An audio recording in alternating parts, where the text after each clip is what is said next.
If you ever wanted like a tell, like a poker tell on like how someone's feeling, Mike was giggling like a schoolgirl. Mike, I feel Mike is bringing to the table super fandom of Cable Guy. I don't know why you would say that. That energy was emanating from you. All true. See, Lamar was in the room. I was there. I witnessed it all. He ladled it up like it was a soup in the sky. Which I guess brings us right to this film. Hi, everybody. Welcome back. We are Rabbit Troop Sucks, and today we, as always, are going to be covering films because we're a podcast about obscure, forgotten about, and often overlooked films. Today, we're going to go back to 1996. We're going to look at Ben Stiller's directorial, I don't know debut, but maybe for films. But it's Ben Stiller directing this film, The Cable Guy, 1996. And hey, as always, I'm Paul, and next to me is Mike. Yo. And next to Mike is Collin. Hey. And Jeremy. Yo. And Lamar. It is I, Lamar. And yes, I don't know if Ben Stiller, this is his directorial debut of a film, but he did direct this. And I know this movie is very polarizing, especially at the time. This movie was pretty much hated on ends, and some people liked it. I myself liked it at the time.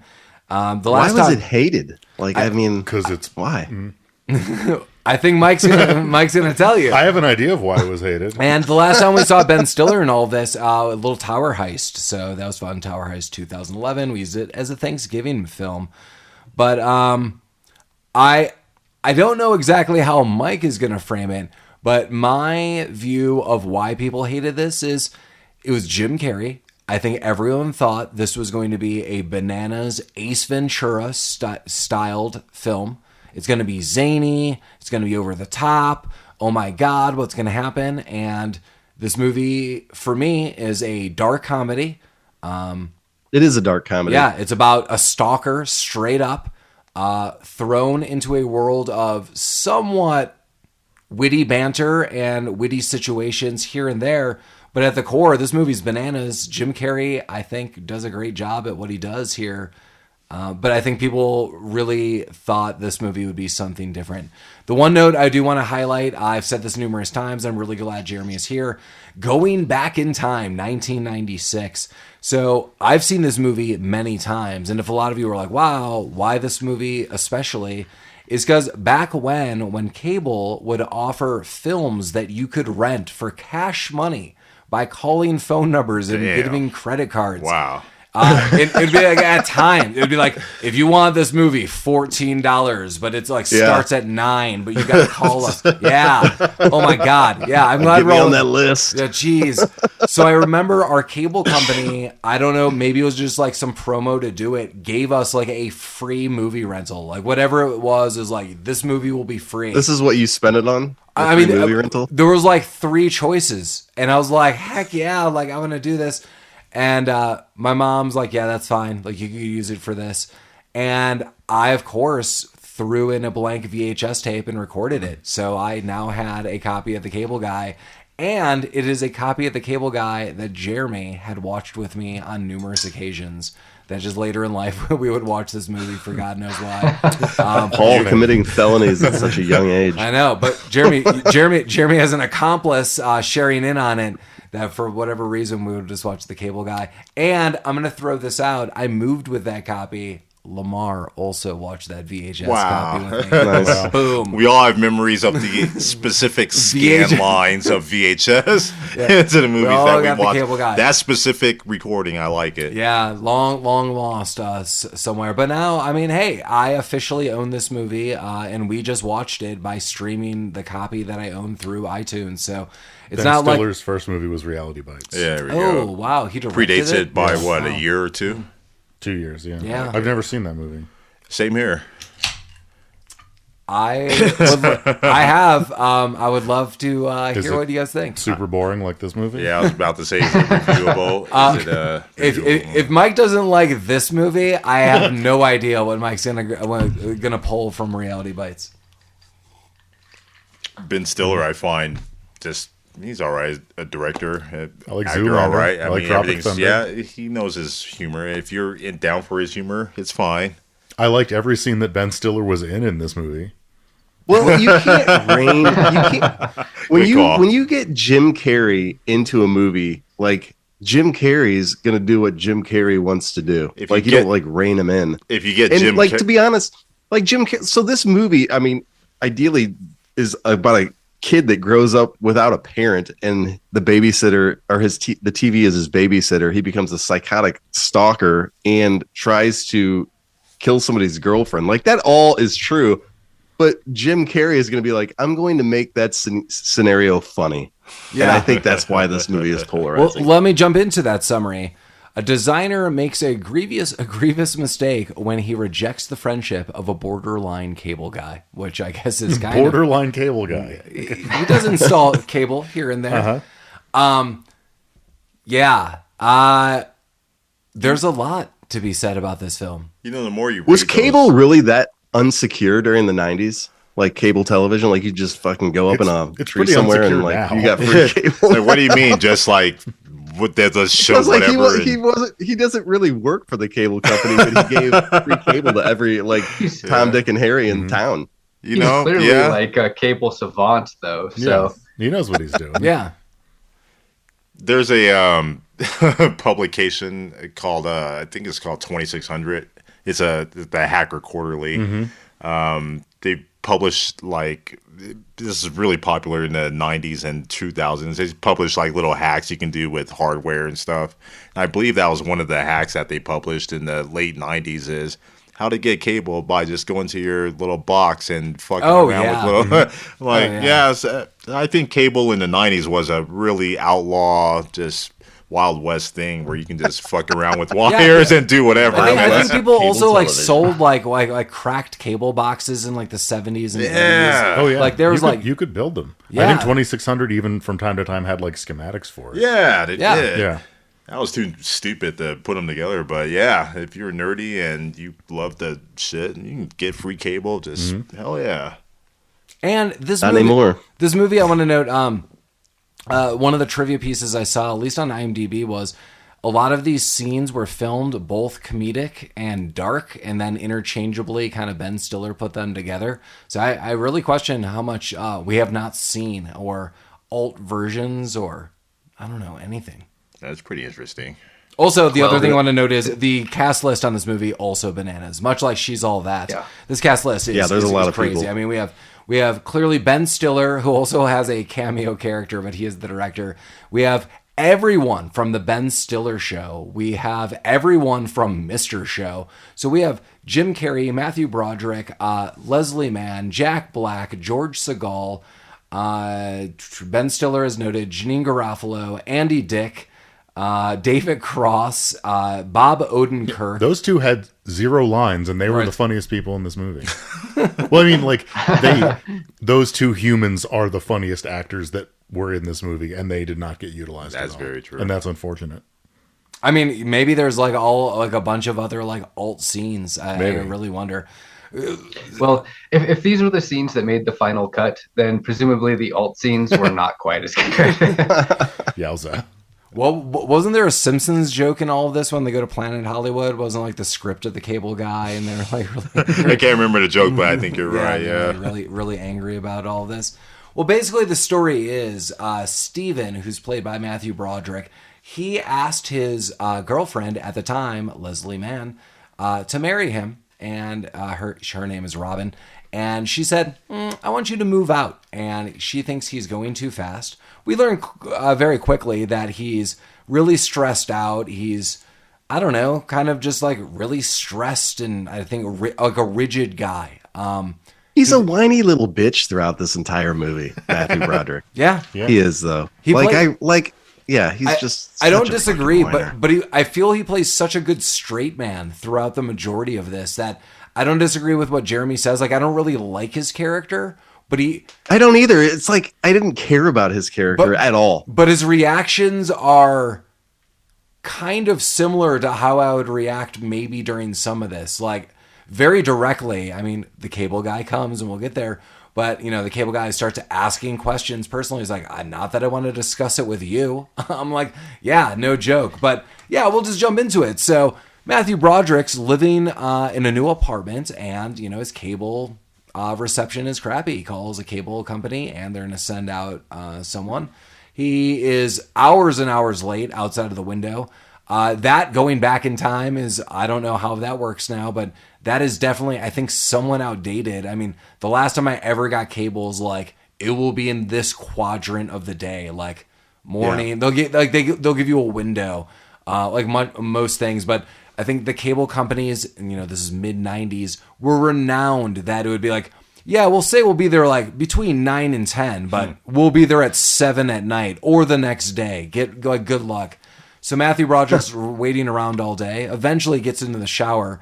You think it's almost going to be like a nod to a Ferris Bueller scene. I always think that, like, every time I'm like, I can't think of Matthew Broderick not getting into a shower and not thinking of Ferris Bueller, but he puts shampoo in his hair, and all of a sudden you hear, buzz, buzz, cable guy.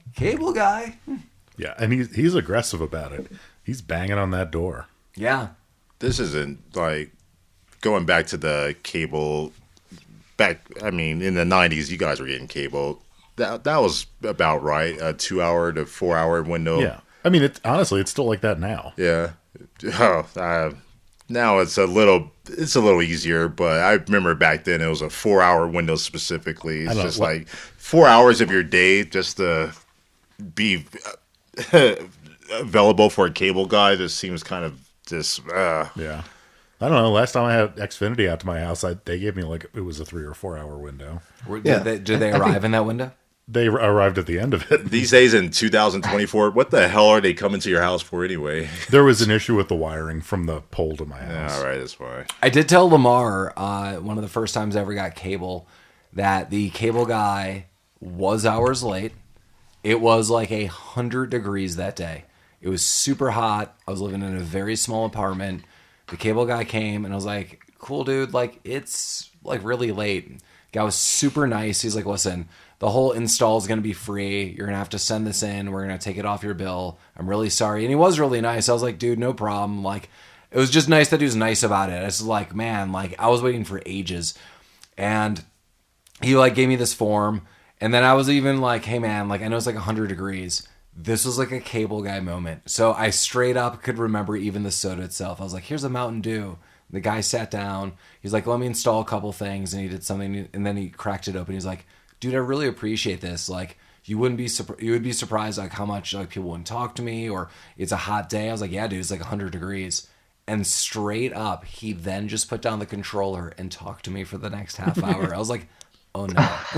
Like, it just kept going. Did you learn your lesson, Paul? I did. I really did. Because I was like, oh. Did you go to medieval times or I did. I guess. I didn't. Yeah. I think I kept saying, like, I'm a student. I just need to go do some homework. He's like, okay, and eventually left, and I did. Like, that's why I was like, oh my god, you're late. Like, because I think it was like I had to read a bunch of stuff, and I was like, is he here? Is he not? Is he here? Is he not? And I was like, oh god. So my attention was never there, and then he was just like going through to make sure the cable worked. He's like, this looks like a funny movie. I was like, yeah, sure. Man. They were like channel surfing. I was like, oh my god. Well, I'm glad that got like that Mountain Dew. Yeah, that was good. There's a point in time where you have to say, get out. I did not want to say that to him. Got shit to do, man. That's when people come back. But yes, Jim Carrey, the cable guy, listed on IMDb as the cable guy, as you will find out through our critique of this film, buzzes many times, and Matthew Broderick even gives him a little attitude. Hey, you were supposed to be here. Can you get back here? He's like, so I'm the tardy one? And he's like, yeah, I was going to go to that bed and bath place, but it's closed. He calls him a jerk off. That's Lamar and I's favorite moment. Yeah, unfortunately, they blew their favorite moment. Yeah. My favorite line in like the first 2 minutes of the movie. I got a chuckle out of that. Yeah. Man, maybe I shouldn't have come at all. Jerk off. Which is a very alarming moment. And so even going back and watching this, I'm like, oh my God, can you even imagine? But then Jim Carrey says, ha, I'm just kidding. And then walks in and starts finger banging his wall. Which is true. And you would have to see it to believe it. Yeah. But highlights some super personal things. So your lady kicked you out. What are you talking about? Says Stephen, Matthew Broderick. I was, transferring forms and I saw this was registered to Robin Harris, but now you're not there. So you're in trouble or whatever he says. He's like, not that I want to discuss it with you. So if he wasn't a real cable guy, what forms was he getting access to? That's what I'm saying. Yeah, how did he get access to those forms? Well, how did he know? Throughout this entire He film, could feel it. there is a lot of technology. He sets up cameras in rooms. I think he planned. He knew when Steven was going to go into that shower. I think he had surveillance from the beginning that this was his ultimate prank. I will wait hours if necessary, but the moment you go in that shower, I'm going in there. He's always Would you there. say that he selected Steven, though? Like some kind of serial killer? Sure. I mean, remember, he's tapping the phone lines and everything. So he's like listening in on people and calls and like weird stuff. So, I mean, and also remember, he will give Steven, that ginormous TV and sound system. So it makes me think like any surveillance equipment. He's working with the police, which is noted. So yeah, sky's the limit on this Batman. He's a next level stalker. He Yeah. does his research before his research. I don't buy that. You don't think that he planned this on Steven? No. Why? There's nothing to insinuate that was the case. I want to just to spoil. I don't want to spoil it, but at the end, it feels like knows he's picking targets. Yeah, and I feel like he did his research on Steven. Is like, this target's perfect. And He put it was together. fired from other cable companies for stalking. It is literally said through research via Jack Black's means. Right, but I mean, the way I took that was like he was doing to other people what he ended up doing to Matthew Broderick. But just remember, throughout the entirety of this film, he is always at Matthew Broderick's house or his whereabouts at any point in time. He knows where he's at. How would he know that in a non-cell phone world? I think he's tapped his phone. Either straight up, there is a video camera that is recording both video and audio mounted in the front of his TV. That's later shown and detached. So I just think he has selected targets. Okay. There you go. I mean, do you guys just think it was coincidence that he was late? Like after seeing the movie? Not. There's yes. That's what in one way, I think contextually, Paul, what you're saying would make sense, and because the guy wasn't working for a cable company at the time, so when Matthew Broderick called a number, he would have had to been sitting somewhere, intercepting calls coming in, and here's a fucking cable call. I think that's exactly maybe that's more plausible. And I don't know. And then he sets up a test, like a serial killer. He comes to your house, and the way you interact is now: am I your friend? Am I not? If I'm in the friend zone, I am now gonna become your stalker. I think you guys are reading way too far into this. I think I am. But I bought into that. But you know what? I do buy the maybe he was just sitting outside intercepting calls, but he also could have been working for the cable company when he was first dispatched, because they said he's worked for a bunch of cable companies. That's what I'm saying. He has an inside track. It's not random. He has actively worked for cable companies, but now he intercepts calls and knows how to do all the cable stuff and could come in and be like, yeah, I work for a blank company because you said that, and he knows how to do it. What happened to the guy who was supposed to be there? Well, he intercepted the call. The thing. Yeah. So it's either he intercepted the call. He's a bloody mess somewhere. So there was no original cable guy, or he worked for the cable company for some period of time to where he could get the inside line to show up, and then there wouldn't be another cable guy. They should do the next season of True Detective about this. Where the other cable guy went. Mm-hmm. Well, Mike, think later when there is a lawyer involved, there's no one by this name at the cable company. So that is the ultimate question. Then how the hell did he get that call to begin with? He was also giving a bunch of fake names. Yeah, he could have used some other name that we hadn't heard. Right. They didn't have background checks in the 90s. No. Right, but I think he's intercepting these calls one way or another. Okay. Well, whatever the reason, he's in the house. Damn it, Lamar! I've seen way too much Law and Order. There he's you go. I know the story. Yeah. Jesus Christ. You're in too deep. Yeah. Where's Munch? You need all the details. Get Munch and Finn on this. Damn. Just wanted that fucking bagel. Yeah. Do we mention now that so he gives him the cable? So he's like, hey, I overheard like maybe if I give you $50, I can get some free shit. He's like, fuck you, motherfucker. And he's like, I'm just joking. Idea. Yeah, Steven's best friend Jack Black gives him the idea. Slip the dude $50. He'll hook you up with some free channels. Sounds like a cool deal. Like maybe. I mean, back in the '90s, $50 to get HBO, Showtime, Cinemax, all that. These days, I have no idea how much that shit costs. Right? Streaming and cable is just ridiculous these days. So Jim Carrey, a lot more than back then. Jim Carrey, a lot more. Carrey's character is like, "Whoa, you're trying to bribe me? That's illegal. I'm gonna call the police." No, I'm just kidding. Yeah, I could do it. I could hook you up. You're one of my preferred customers. And if you ever need me, here's my pager number. I'll be here immediately. But I just feel like we're two guys hanging out, so I'll totally hook you up. But maybe we should hang out sometime.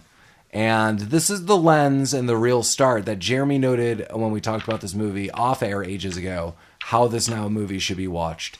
Maybe we should be friends. Let's hang out. And it's this sponge-like stalker syndrome comes out of Jim Carrey, where it's relentless. And it really starts here. He's like, yeah, maybe we could drive up. I'll show you the satellite dish. I'll show you how it all works.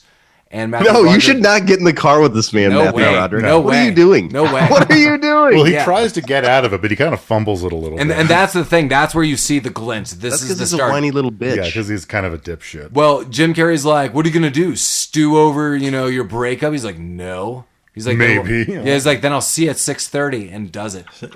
He got worked. Come on now. Yeah, that's true. I mean, but we see the glint. I mean, this isn't like a one-off. Like, we just see it grow now and fester and become awful. Like, so yeah, Jeremy noted off-air ages, the way you need to watch this is no longer Jim Carrey's zany movie. You're watching a straight-up dark comedy, which is a stalker film. And it is going to be relentless of Jim Carrey trying to do everything to Matthew Broderick, which is kind of bananas, with a backdrop of social media of the time has so much infected Jim Carrey with a lack of parental units that it was replaced by TV and television, that this dude's so messed up socially that he doesn't know how to have friends and he could only really cling on to someone. And as Jeremy noted, he'll do it in his own humorous way, Jim Carrey style. I think that's where the conflict is right there. Yeah. Is how do you separate the two? Because as soon as Jim Carrey gets up and going, it's like, wow, I don't know if I could take this seriously as a deep emotional you can't movie. Because Jim Carrey is going to do his thing. Like, he wants to, his natural inclination is to make people laugh. So he's, regardless of how serious the role is, he's going to install some of himself in that character. That was my conflict with the movie is it's hard for me to fall into either camp. It's just between the two. I couldn't separate the two. At one moment, Jim Carrey is just doing his thing. At the other moment, there isn't a story that is underlined here that I can attach to. But as soon as it starts going, Jim just does his thing, and it's like, it takes me a little out of it, but I understand. Yeah. I mean, of the time, yeah, you see like a shade of it, but I don't know. It's just every word he says is like a tagline for an ad. Like, he doesn't genuinely know how to interact with other human beings. Like, it is a cut and pasted thing he says. Yeah. Even when we'll get to a basketball scene, Matthew Broderick's like, I don't even know you. He's like, why don't we change that? I'll buy you a Heineken. Like, it's like, if you just said, like, well, maybe we could hang out sometime, that'd be one thing. But he had to add, like, that Heineken because it probably comes from a commercial that he saw sometime. Like, everything's so fake that it's like almost more scary because this guy's like so unreal.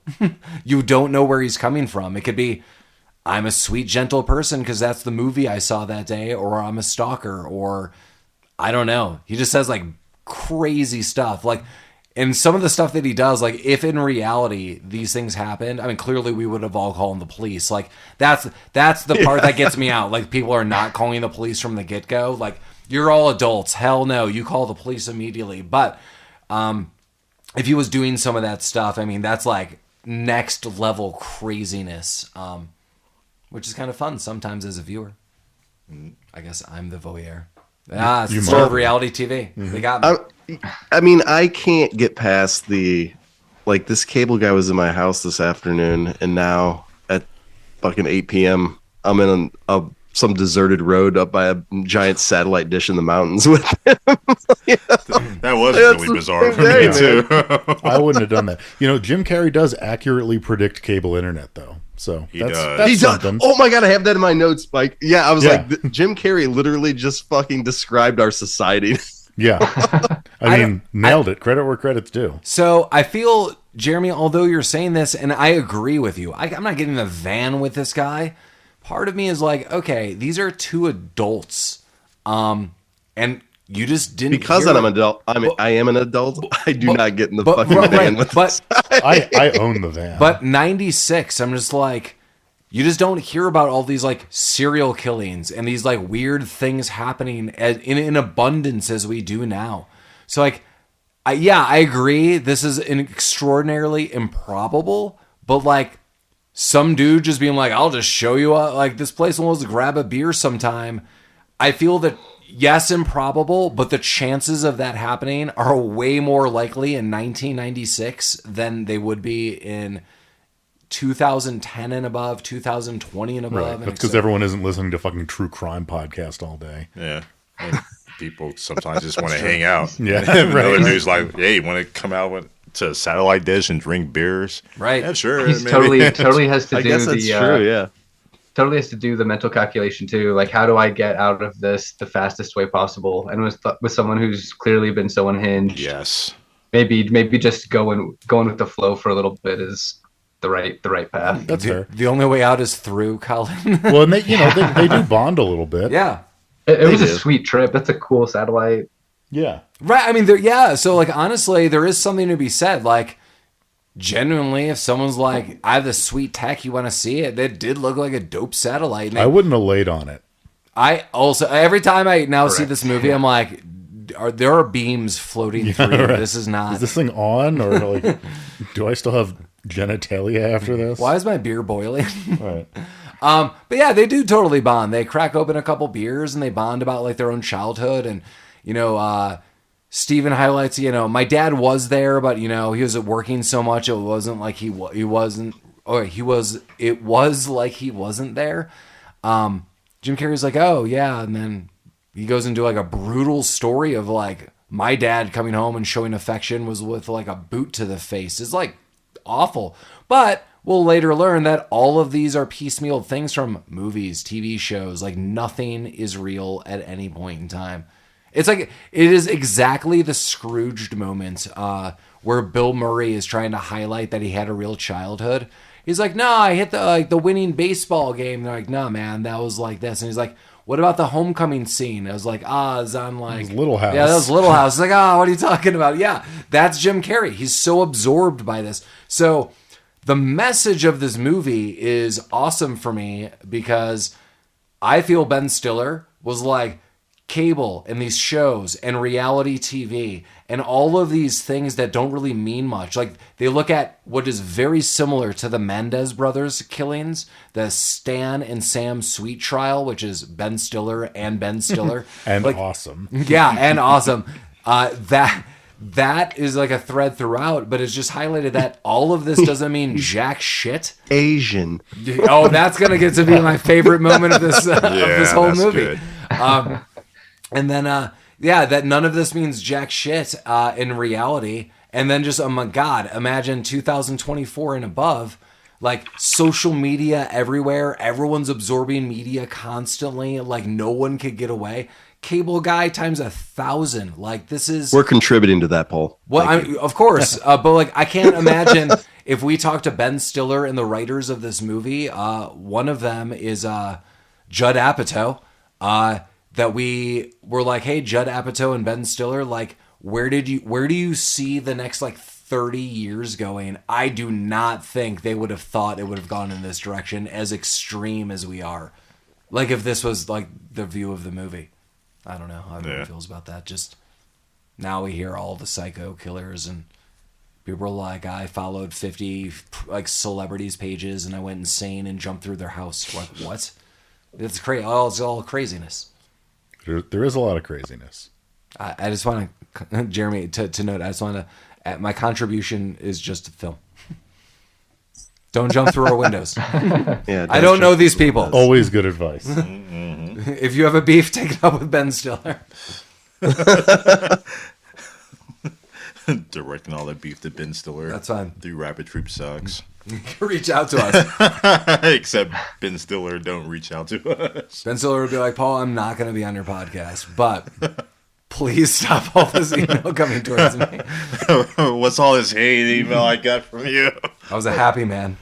Oh, man. I wonder what Ben Stiller thinks about this movie. I didn't read any quotes. Again, this movie was hated at the time. For a second big movie, I would say he did a pretty good job with it. I'm a fan of Ben Stiller. Not the biggest fan, but he does pretty good work. It does.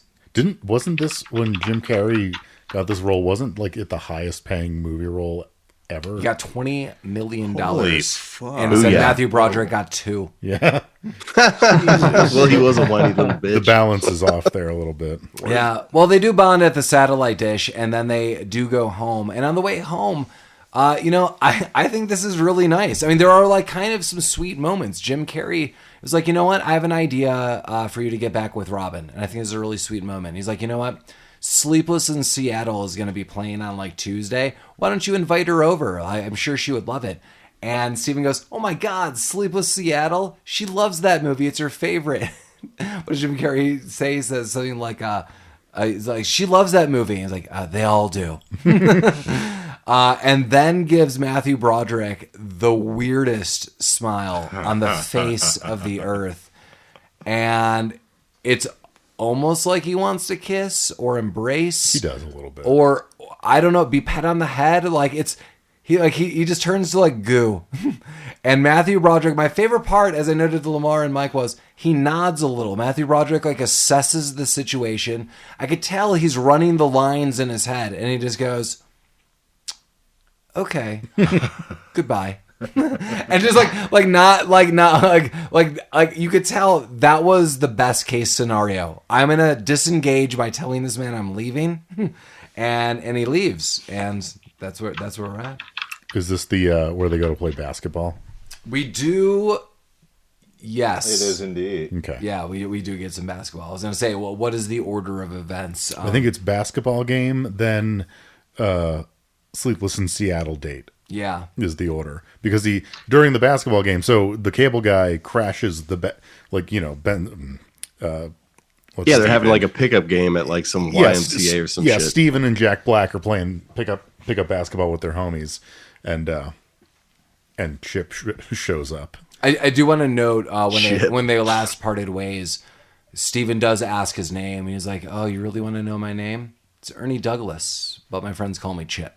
Yeah, that's why he said goodbye, because he didn't want to say either of those things.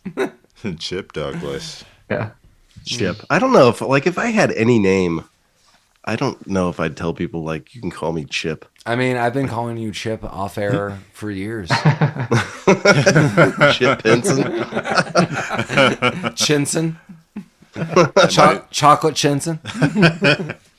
It might have been a cool nickname some other time, but I can't even imagine Chip as a name. Like, I don't know. Just Chip. Chipping out. What is that, like the diminutive for something specific, or is it just like I don't know. I don't get it. I have no idea. Unless you're a chipmunk. Like a chip off the old block. It's short for chipmunk. His given name is Chipmunk. Yeah. Chipotle. Yeah. Damn it, Chip. I can't even hear that. I can't even imagine saying that word. Get your goddamn gun, Chip. Zombies are coming. It's the diminutive form of Charles or Christopher. Just call him Chuck. God damn it. Or man, that sucks. Or Chiclets. Come here, Chiclet. Come here. There's a little Chiclet. Yeah, I'm pretty sure the Charleses in the world love that. Chucky Bumps? They'll take what they get.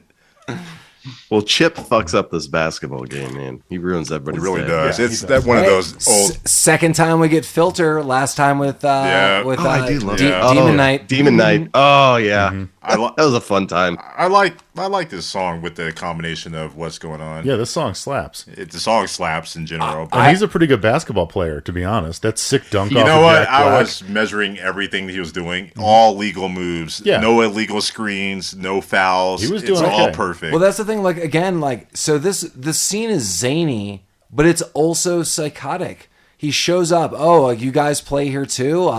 Do you want to play? Yeah, we need another guy. Jack Black is immediately in. Like, that's great.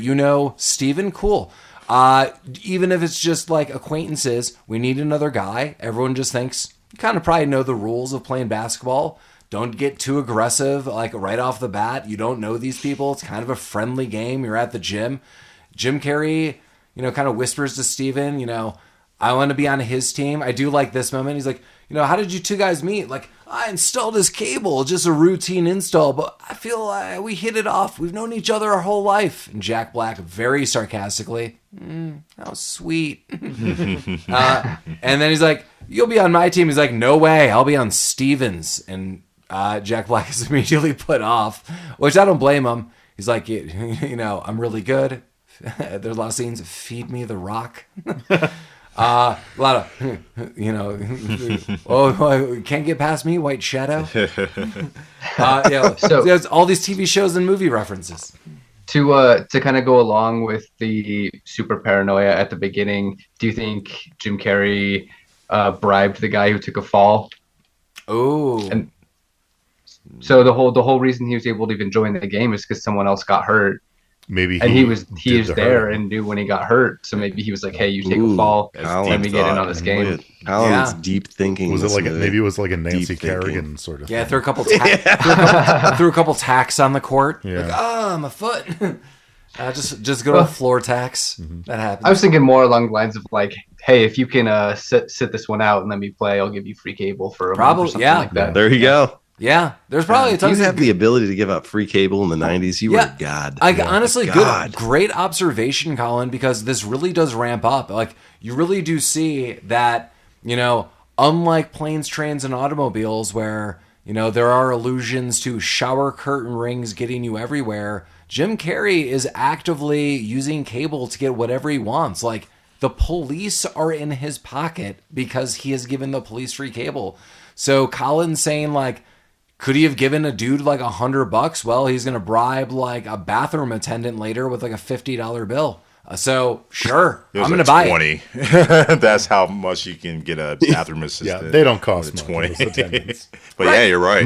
Right, but I mean, like, and Jim Carrey is now like doing disguises. So maybe he just approached a guy and was like, "Hey man, I don't have any friends. Like maybe like $50 and like I could join in." The guy's like, "Screw it, all right." Like, he doesn't necessarily always have to be mean or super aggressive. It seems like he's schmoozed his way into other people's lives. Like, again, like police officers, which is crazy. I like it, Colin. Yes, darker movie, even darker. Yeah, he has an underworld of just random people that he can call upon to just do whatever bidding. And it's important to diversify. He has a person for everything. I know, I love it. Yeah. Probably has like a bowling alley attendant that he can call upon to do his bowling alley attendant deeds. I wish I had that now. You know how expensive bowling is That's anymore? very true. I looked that up my the other God. day, and it is I like, think like bowling's $6 a game, man. Per person. It's crazy. Plus, you got to fucking throw in $4 for shoe rentals. Yeah. That's bullshit. I haven't checked them out. Well, I have my own shoes. So. This basketball game ends with Jim Carrey getting a boost off Jack Black's back and slam dunking and shattering the glass of the basketball net, everything. So yeah, the game's over. Well, Steven then says, I'm going to leave. I don't know you. They part ways. He goes back home. The plan is to watch Sleepless in Seattle with Robin, and they're on the couch, and, there's catching up day to day. Robin's like, how's work? He's like, I hate my boss. He's an idiot. He's making me do this project. He's worthless. He's saying dumb hair plugs. Dumb hair plugs. Like, everything's very negative. So, yeah, and then they try to turn on Sleepless in Seattle, and the cable's out. But he's like, you know what? I know a guy. A guy that I told that I didn't want to be friends with him earlier today. Yeah. So he's who I'll call. And he immediately called him. Oh, yes. And the one thing I did skip over in all of this to highlight is Jim Carrey has left a series of answering machine messages for Steven at this point in time, before the date, I should say. And there's a lot of like, hey man, just calling to catch up. Let's hang out. Like beep. And then it's, hey, just, checking in again. I didn't know if you were there. Beep. Then it keeps going and going. My favorite of all time, and I've been saying this to Lamar for many years, is one of them is, hey, I was just blow drying my hair. I thought I heard the phone ring. Call me. Or does it ever happen to you? Call me. We'll talk about it. And then the follow-up is like, oh, shit. Like, that's like the last one. What happened to that message? What happened there? Yeah, that was good. Now the cable's out. He shows up, and he is pissed off. He's holding a coaxial cable in his hand. He's like, oh, you only call me when you need something? Come on, I'm on a date with Robin. Please hook this up. He's like, fine. But this is the deal. We're friends or we're not. So the deal is struck that I'll reactivate your cable, but we're going to hang out just two really good friends and everything's going to be great. And then he kind of sneaks off like 4 feet away and just pushes a lever up. He's like, ta-da, the cable's back on. And even Matthew Broderick says, what's up with the cable? Like the coaxial cable in his end. He's like, that was for effect. I like that. And then they watched Sleepless in Seattle. Mm-hmm. And the cable guy is watching it as well in his van. Yeah. See, he's now tapped into everything. Mm-hmm. He just wants to be a part of everything. He does, yeah. He has severe FOMO. Yeah, he's just a lonely guy. Just has a fear of missing out on everything. Mm-hmm. I remember. Well, I mean, to be honest, the kid was raised like his mom was like whoring around while he was like sitting in front of the TV like at all hours of the day and night. We do get that flashback that the mom's going out and she's like hanging out at bars every night, and he's she like, literally, why don't I have a little brother? Yeah, she goes, well, that's what I'm happy gonna work hours on it for. tonight. I'm like, oh man, that's nasty. And she does highlight, just stay with the babysitter, which is the TV, and he has free reign and is just flipping dials. Like she just throws like a cigarette into an ashtray behind his head. You can see all these like Pepsi and Coke cans and junk food. Yeah, he's like, in a way you feel just terrible for this kid. Yeah. Like he has no one, and it's literally like the whole thing is like you ate garbage and you were raised by a television set. It touches a lot of people that were raised by a television set. You do feel bad for Jim Carrey, like especially with these flashback scenes and like because the flashback scenes are like they make you feel dirty and you're like, oh god. But then like Jim Carrey comes on and he's trying to make you like laugh, and there's like that. He says something at the end. He says something at the end that I just kind of feel bad for a moment. Like not overly bad that I'd still help him or whatever, but I'm like, oh. Like that kind of sucks. Not that bad. Well, I wouldn't risk my own life to save this person at this point in time. But I'm like, I feel bad enough to be like, I just saw a glimpse of this dude's origin and why you're this way. So I'm like, yeah. Maybe he should have sat farther back. It wouldn't have rotted his brain. That's true. She did tell him to sit back. Yeah. In the ashtray. Yeah, closer to the cigarette would be better. Yeah. Take a puff off this, Calm your nerves. I mean, just put a little bit of that ash in your hair, and good as a shower. The chinchilla shower. Yeah, I was gonna say dust bath. The lash in the hair. Yeah, it's fine. Roll around in it. It would be really popular at school the next day. Mm-hmm. Yeah. I don't even know where to go. No, well, we're going to medieval times. That's where we're going. Yeah. So the deal is struck. Yes. Yeah, the deal is struck that they would do guy things and hang out as good friends. And surprise, the next, I think Steven's blindfolded or just didn't look through the whole trip. Yeah, he just had his eyes closed. Yeah, that they're at medieval times. Have any of you ever been to a medieval times? Oh yeah. I have. And let me tell you something. The scenario that is presented here, I would do this in a second. Like if Paul was like, "Hey, we're going to medieval times, and we can like actually go down there and like fight each other with weapons," I'd be like, "You're fucking kidding me? Let's do this." I definitely would. So Jeremy, you've been to a medieval times. Colin, have you? Oh yeah. Okay, Eddie. Yes. You have? Yes. Paul? What? No. I was not expecting half of us to have been to a medieval times. That is genuinely blowing my Wait, mind. have you been? No. Oh, okay. I haven't. I've been to a Renaissance festival. Okay. No, I've been to a Renaissance festival. That is not medieval times. No, I've been to a medieval times where you like times. That's you eat with your hands and whatnot. Yeah. Yeah, I was outside of one in South Carolina, and it was for a wedding. I'm not there. I was in South Carolina for a wedding, And I really was like, please God, let's make this the bachelor party. I was vocal about things. When you go to a medieval times, the beers are $9, and they're like, yeah, beers, and it says it on the menu, like beers are $9. But what they do not tell you is you have to spend like $13 on a vessel to put the beer in. Oh man. So then the beers are $9 after that, but you have also spent $13 to acquire a vessel. Do you get to take it home? Yes, you do. Is it like a sick chalice or something? No, it is like a fucking. Is it like a novelty plastic fucking mojito glass? It's plastic too. Weak. Where is it now, Jeremy? Which son has it? I don't know. I doubt I have like a glass from medieval times. Which son will you bestow this upon? Is medieval times still a thing? I hope. Do they still exist? Yes. I hope. There's definitely one in like Scottsdale, Arizona. And there's one in like if you go to to hike the Smoky Mountains, there's one there also. At the top of the Smoky Mountains. Nice. No, like in like Dolly, like down in like Pigeon Forge or whatnot, like towns. You become the medieval. Yeah. Yeah. What's the closest one to us? Can we go to one? There's one in Chicago, I think, like around that Chicago area. Right. Yeah, there's one in Chicago. Let's do a field trip. All right, so we're going to go visit my family while doing the Rabbit Troop Sucks. We'll do a podcast recording from medieval times. We'll do a podcast in Chicago on a field trip while visiting my family. I'm in. Let's do it. Scottsdale. There you go. Ooh, gross Dallas now. Scottsdale or Dallas? Schaumburg, Illinois. We get the whole crew in medieval times. Are you sure it's Schaumburg? Yeah, it's Schaumburg. So we get the whole we get the whole crew in of the Ben Stiller show in medieval times. We get Janine Garofalo as a medieval waitress, and we get Andy Dick as the king.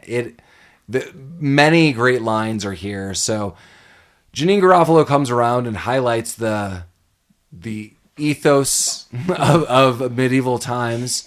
And later comes back around, and Steven asks, can I have some silverware? And she says, hey, we don't have silverware here. There was none in medieval times, hence there is none here. And he goes, but you have Pepsi? And the look on her face. This is my favorite line of the movie. Yeah, like she just goes, he goes, you don't have silverware, but you have Pepsi? And huge eye roll. Dude, I've got a lot of tables. And even Jim Carrey gives him the side glance and starts like drinking out of his mug, like, oh man, just like shut up. Jim Carrey asks then quickly, can I have the skin of your chicken? And highlights that he goes through a Silence of the Lambs. This was apparently unscripted. Of the Lambs. You can see Broderick. Broderick is totally laughing throughout all of this. But Andy Dick the King is like, there was a grievance, and we're going to call some people out into the crowd to settle it. We're going to joust and fight with weapons, and it's Steven versus Chip. And Steven highlights, does this normally happen? He's like, nah, they're preferred customers. One of my favorite moments is Andy Dick later breaks out of his role of the king. With the horse. Yeah, he's like, so he's like getting Steven up. He's like, dude, get up. He goes, like straight. He goes, like, this guy's fucking serious, man. Dude, get up. I don't think this guy's joking. Yeah, that was my favorite thing. It's like, oh man, this is serious. When they're sitting there eating dinner and they're like, oh, there's a grievance. They zoom out and show that they're in their own little zone. Yeah, they have like a special box. Yeah. So Steven had to have been completely oblivious to everything that was going on to not think that this was really unusual. Hear me out. I am going to play devil's advocate with what Collin just said. You never knew medieval times existed, and you just walked into it. Like, I think I would be taking in... If this was truly my surprise, I would be so excited.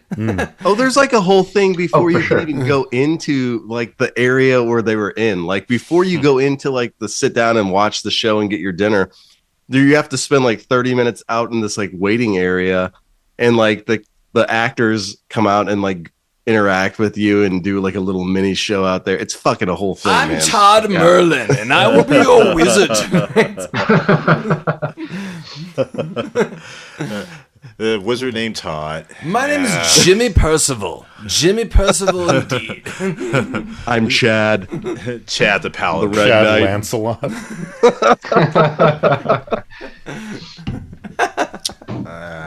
Jimmy the Rogue. This is a podcast about medieval times. I would do that. I'd host that podcast. We should all go, and then we'll do a podcast about medieval times. That'd be great. I'm into it. Then we have to do some like medieval movie that's just like weird. We watched a weird quote unquote medieval film. It was like by George Romero, and it was like a bunch of people working in like a traveling Renaissance fair, and it was terrible. Mm-hmm. I feel Colin's looking this up. Yeah. I feel Colin's our oracle. I like it. Also, for the record, Is it called you have the Knight loudest Riders? keyboard on the It is planet, Knight Riders. Oh shit, my bad. What was that terrible the like UA mechanical Bowl keyboard. movie that we watched with Jason Statham in it? This was like a long If you say time the ago. beekeeper, Mike, I will fucking come to Denver No, tonight. it wasn't the beekeeper. I do want to see that. No, this was like, do you know who UA Bowl is? He like Every time I uses think of fraudulent German funds to make video game movies. Every time I think of that, I just think of like that movie Gamer that we watched. Yeah. Is that the movie Gamer? No, it's not. It's like it's like Dungeon Siege the movie or something. Hey, right. And like Paul, you and I rewinded Oh, no, like no, a guy no. falling off a horse Yes, 45 times. Let's say we rewound it. But yes, it was like the knight's brethren on the front of a dragon, but if you could work for the king, but don't go against his curse, starring Jason Statham. Like Yeah. the name is like infinitely long. And The we're movie like, was what? great. Yeah, that was that guy falling off that horse. We could do that movie. Knight Riders, on a side note, Colin, sucks. I'm glad you looked that up. It was a movie that went nowhere. Fast forever. Cool. Too fast forever. Was it Too Furious also? It was furious the way it made me feel. But through a series of jousting, etc., Steven does win. There's Star Trek references. There's some terror. There's a bit of terror. But Steven's pumped. But Steven had a good time Yeah. that night. Like at the end of this Yeah. whole scene, Yeah. like Well, he's he like, won, you know what? too, I really so- enjoyed myself.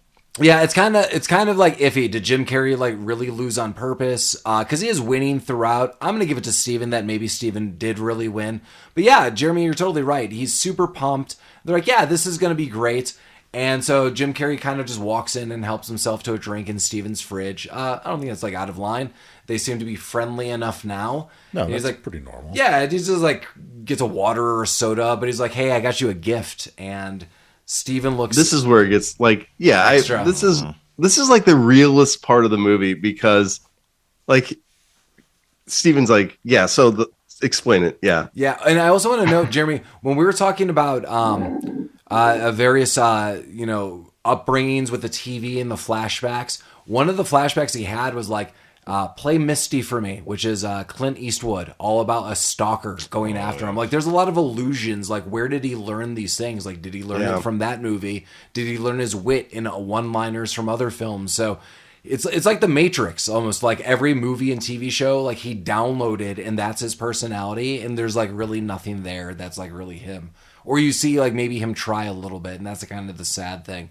But yeah, he gives them this huge gift, which is this crazy huge TV of the time. This, these stereo speakers, like Karaoke machine. karaoke Jesus. machine. We're gonna hear the soothing sounds of Raoul soon. It's all amazing. Yeah, I wish that people of today could see like what big screen TVs look like back in the 90s. yeah. Man. like a fucking 700-pound monstrosity. Oh yeah, for sure. Yeah, and Steven's like, I can't accept this. I can't accept any of this. You're gonna have to get this out of my house. And Jim Carrey's like, well, I got this on it. Like, my friend has a deal. He's a preferred customer. He's like, dude, I still cannot take this as a gift. He's like, okay, I'll make you a deal. My friend works over the weekend. I just need to store it here for a couple days and I'll return it. And Steven's like, okay, I really appreciate this, but it's just too much. But when all's said and done, it just seems kind of like a nice day. Like, medieval times seems super cool. But Steven's pumped.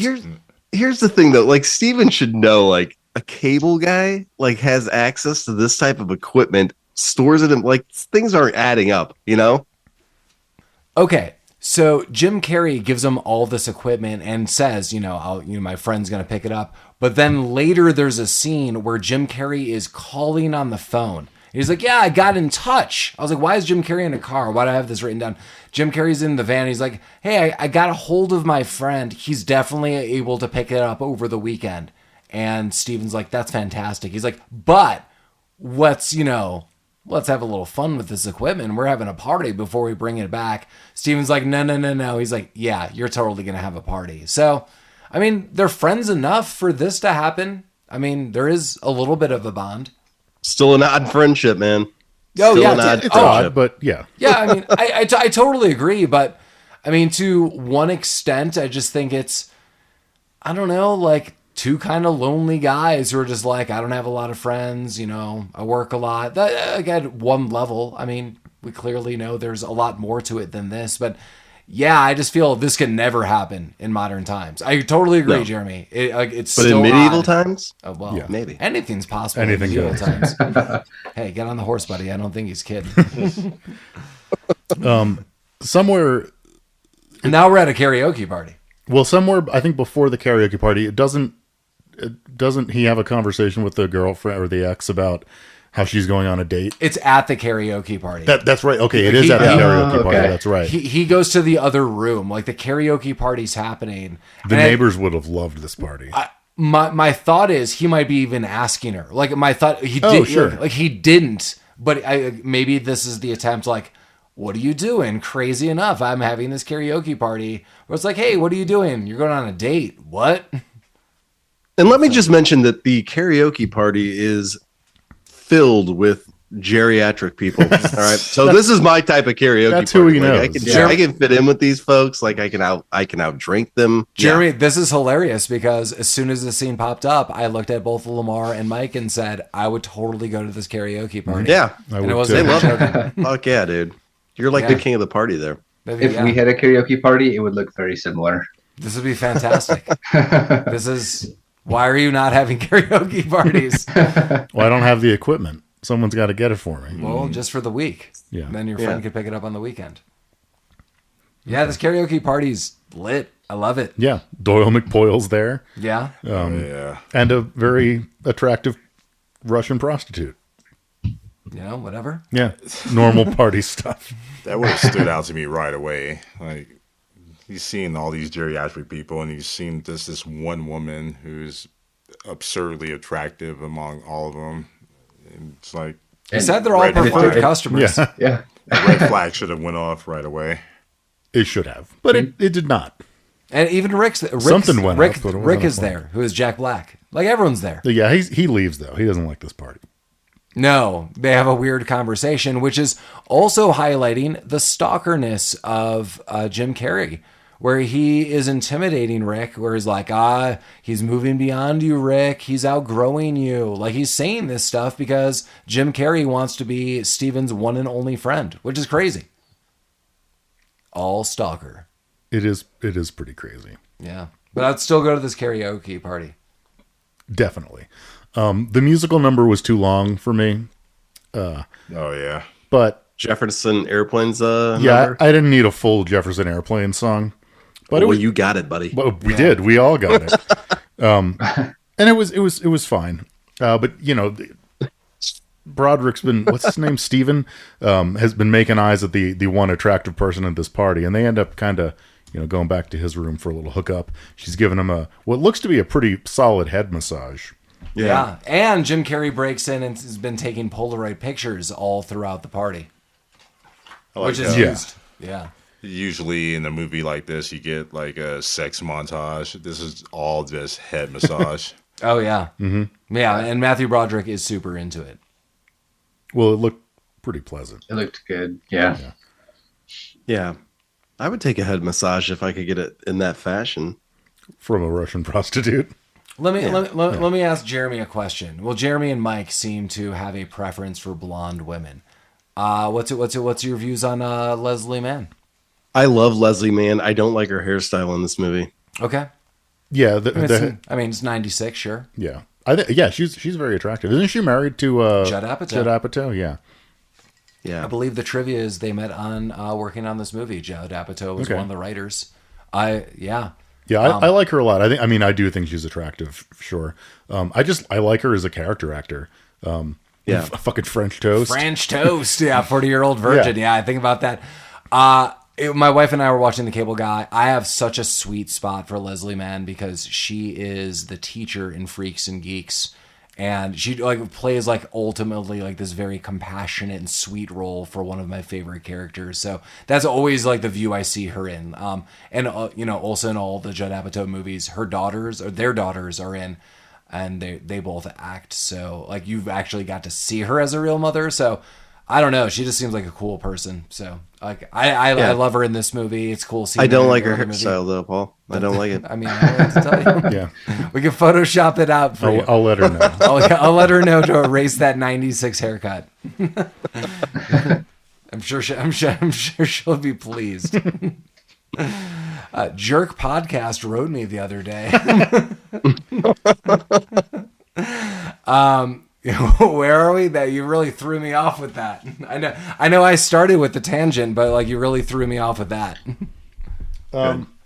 Well, yeah, so karaoke party's happening. The Steven hookup is happening. Oh, he also earlier in the party, Steven gave the cable guy a How to Lose Your Lisp CD-ROM. Yeah. Oh, that was on tape. That was on cassette. Okay, well, whatever it was on, because his brother was a doctor or something. But if you were pronouncing it in your '96 tone, it would be cassettles. Cassettles. Books on cassettles. I see. I never got into those. Do you need a cassettles deck? Maybe. Okay. Well, someone help him. Yeah, could you? I can't help you. I have cassettles of the thyroid. Oh. Ooh. That doesn't sound right. No. Is there a cream that you need to apply? Do you? Yeah, I just need more cable guy. When you go to your endocrinologist, what do they tell you about that? They're like, hey, you need a double dose of James Carey. They're like, if it unwinds, you take a pencil and you just wind it backwards. That's their professional advice. I couldn't even point where my thyroid is, to be honest with you. It's in your butt. Wow. Seems like a good place for it. That's where mine is anyway. That doesn't seem right whatsoever. Yeah. It's all in your throat, man. Oh, maybe it's in your until it's in your butt. Yeah. Then it's too late. If it's descended that far, then it's become you. Yeah, you're in trouble. Okay, so next morning. Are we at the next morning? We are at the next morning. Well, I think the only thing that we miss is after Jim Carrey sings the song, he busts into the room and takes a snapshot of Steven and Heather, the prostitute. Yeah. She has a name, Heather. Okay. Yeah. Yeah. That's nice.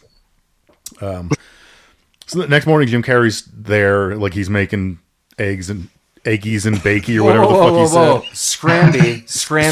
Scramby eggs. Sorry, I said the dumb thing wrong. And they're deconstructing the night and talking about Heather, and Jim Carrey's like, yeah, my treat. You get next time, which was alarming for Steven. That's the alarming part. This is the line that has been crossed, folks. Well, and that's where he figures out, wait, is that a sex worker? He's like, yeah. Who else would sleep with us? Yeah, I like his reactions to all this. He's like, no, Steven, for one, has this break for a moment, and he just goes, no, you're messing with me. This is ridiculous. And I see Steven's mind working, this is an ultimate joke, and he goes, come on, this is just one of your friends, and you're playing pranks on me. And I love Jim Carrey goes, I wish I had friends like that. Yeah, he does. But he's so serious about his response. His laughter is that's the craziest thing I've ever heard. As he's eating his scramby eggs. Yeah, his scrambies. Well, he gets kicked out. Friendship over for the second time, I think. Second or third time. I think in an effort maybe to win back the friendship, he decides to stalk... What's the girlfriend's name? Robin. I don't know why this isn't landing. You can say Leslie Mann. Whatever. He goes to stalk Leslie Mann, Robin, on her date which happens to be with Owen Wilson. Yeah. Fucking Owen Wilson. Do you not like this scene, Mike? It's fine, I guess. I don't know. Jim Carrey. I like how he's dressed. Jim Carrey sneaks into this restaurant. Jim Carrey's outfit dressed is as phenomenal. Freddie Mercury. Fucking Queen. It's funny, on the side, I told Mike that I was like, minus that mustache, Jim Carrey is kind of dressed like me day to day. Like, kind of a pea coat of sorts, jeans, boots, and like aviator sunglasses. All of his are to the extreme. Like, I'm not dressed like as extreme like this, but yeah, it looks like Freddie Mercury. It's like an accurate description of what's happening. Yeah, that's pretty fair. Yeah, and Owen Wilson, who's seems like a total a-hole, is on a date with Leslie Mann. I like that he's sassing the wait staff. I don't even know what he says to the guy in full. Yeah, he's like, "Oh wow, where's my chicken?" Yeah, but he goes like, "Has the hitch check nat check, man?" Oh, yeah. Like, it's not even like fully words. It's like it was something like, "Have the eggs had a chance to hatch yet?" Is that what he said? Yeah, But it's like so like it's like so mumbled together. It's like so confusing. And then he's like, "Oh, the attitude of the staff." And you can see Leslie Mann is like very turned off. Yeah, she's like, about I all would this. love to get out of this fucking situation. where did she find this guy? Bozo School? It must have Grinder. been What would Grinder of 96 be? the pager newspaper, number? yeah. It's called Tight Rolled. A bathroom wall. the back of the calendar on a Deerberg's Post-it. Jeremy goes shopping. It's like, like the inquiries on the corkboard. It's one of the like a piece of paper with all those little numbers that you tear off that are on telephone poles. yeah. Yes. For like guitar lessons. Yeah, but then like Deerberg's is like what's Deerberg's? the Missouri grocery store. Oh. Yeah, it is. Is it? Okay. Yeah, You it got good is. stuff there or what? It's like Safeway. I mean, Okay. It's like equal it's to a grocery Safeway. store. Yeah. Yeah. It is equal to any grocery store you've been to. there's one within walking distance of my house. That's good. What kind of ice cream do you get there? Heath Bar Klondike bars. Okay, that's a good one. Yeah. So good. Colin's shaking his head. I don't know what that means. Fuck you, Colin. Heath bars are terrible, and putting them in something that's good makes it also terrible. Oh man, no. You I really know. don't like Heath bars? No, that's gross. Wow. What? I'm gonna All right. I'm gonna level with both of you. Plain Klondike bars, you can take that and shove it right up your ass. I don't think I've ever eaten a Heath bar. Together, it's Really? something I want to eat. Separately, no. Oh, Mike. I've given them to you gotta Mike. go. Are you talking about when I've given them? You gotta get this done, there's, Mike. Yeah, there's Klondike Heath bars that I've given to Mike. Yeah, no, I've had many here and they're delicious, but like I'm never gonna pick a Heath bar over literally any other candy bar. And if my options were regular Klondike bar or nothing, it might be nothing. Yeah, you know, come to Okay. think about it, 99% of my intake of Heath bars in my life have just been really ice cream toppings. Yeah. So Honestly, if Yeah. you were to tell me Heath bar doesn't exist in bar form and it's only in ice cream, I would believe you. can we sell Colin on it now? Like, Colin, if it's only... Yeah. Okay. No, only- I'm all in. Oh, I've oh, only had Heath as like a little mini candy bar that's like All a right. Halloween reject. So All right. It's at the Colin bottom only of the likes pumpkin. Heath All right, bars so- after so- they've been so, processed like- by like a slap chopper. Yeah, so a bunch of them as ice cream toppings, you're in. yeah. Oh, hell yeah. Okay. Well, all right. That was Well, easy. then it seems like no one's disagreeing. Well, now that we've got that solved, To be clear, I haven't Table, had it yet. I've never had it as an ice cream topping, but I'd be willing to try it. okay, yeah, you I ought think, to. I think it's going to bring you where you want to be. Yeah. Right. Yeah. We're Which going to is have right like back 5 more to cable things. Where the hell are we? Jim Carrey is in the same restaurant as the date is Oh, yeah. happening at, and he goes into the bathroom in his Freddie Mercury costume, and he throws the bathroom because this is a fancy place. It's got a bathroom attendant with like mints and shit. The only place that I've ever seen a bathroom attendant is a strip club. Yeah, that's fair. I've been to restaurants with bathroom I attendants. think I have as well. Really? Yeah. I've been Okay. I've been to a couple of nightclubs with bathroom attendants as well. Yeah. It's a strip All right. club bathroom attendant. Yeah, here in St. Louis, every one of them's got them. Does he help you out with I don't know. Yeah, he comes, he shakes it for you. He puts a little scope on your palms. Honestly, I think it's the reverse. I think if there's a bathroom attendant, probably in a strip club, it's to prevent anything happening. Yeah, I would assume it's to make sure people aren't like jerking off in there. Yes. I was like in my head just picturing like a guy in a suit. Like, is everything okay? He might be wearing a suit. It's more of a don't jerk off in here. No, I you would also go to a defined his restaurant job. that has a bathroom attendant. I feel like they have good food. I've been to nightclubs here when I was younger that had bathroom attendants. And it really just felt it was a racket that I now had to pay someone. Like, it was very expected. Right. Like you give them $3 so they could put soap in your hand for you weirdly. Oh, no. I felt like the clubs we would go to was like, it would be like, there's a bowl of mints. Maybe you want one. I'm not helping you at all. I'm pointing to you where the towels are. I do expect a tip. Give me $1. Right. Yeah. Like you want me to spritz you with some of this weird... Yeah. What was the Michael Scott cologne? Like night peen or something? You're the one who watches The Office a lot. Are you talking about Parks and Rec and like where Aziz Ansari was actually making colognes? No. Maybe I'm conflating a couple things. I mean, in Parks and Rec, Aziz Ansari does try to get into the cologne and perfume industry. I don't. Night peen. I don't. Yeah, night peen might on my. Maybe that's my cologne. Yikes! Is this like? Oh, it's a night swept. Nice. There's an episode where he gets a gift set from Walgreens or whatever. Yeah, and he's like, "Oh, this is my favorite scent." Yeah, you are correct. It's a Rite Aid night swept.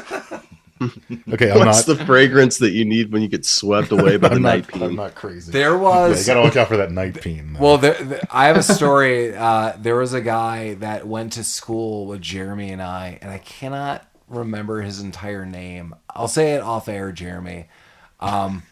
But we definitely went to junior high with him. I like how we're just totally derailed from the cable guy. Yeah. Goodbye. This is more interesting than this movie is to me. So that's craziness. But this guy was dating what was thought of as like one of the cuter girls at our school. And it was Valentine's Day. And I remember like the big thing was like all the guys were like, I wear Drakkar. And she got him like a little bottle of Drakkar. This is like 8th grade. But she's like, I got him some Drakkar. And he was like, I got her a bag of Skittles. And by the end of the day, his ass was dumped. It was great. It was like one of the only dramas of romance I remember in like any kind of junior high, because it was all like financial. It was like, I got you this like really nice thing. It was like, I got you this thing out of a vending machine. It's like, you're done. Yeah. Unless you're like from North Korea, if you receive Skittles as a gift, you immediately disregard that person from your life. Well, yeah. I mean, what if you're in like 5th grade? Then it's like adorable. No, still. What? Yeah. 2nd grade? I mean, at some point we're not dating it. We're not dating in 2nd grade. You got to stop using the vending machine for your gifts, though. Well, you're not dating in the 2nd grade, but you might like be cutesy with another kid and give someone something a little more. But then like 5th grade, like someone gave someone Skittles. This is like 5th grade. I'd take Skittles. Yeah, 8th grade Skittles now. I'd take Skittles. Yeah, I know. I would take Skittles right now. $20. It's $20. Give me those Skittles. Or Jim Carrey. So anyway, in the movie The Cable Guy, the cable guy is now posing as the bathroom attendant. The date, Owen Wilson walks in and basically just gets his ass kicked.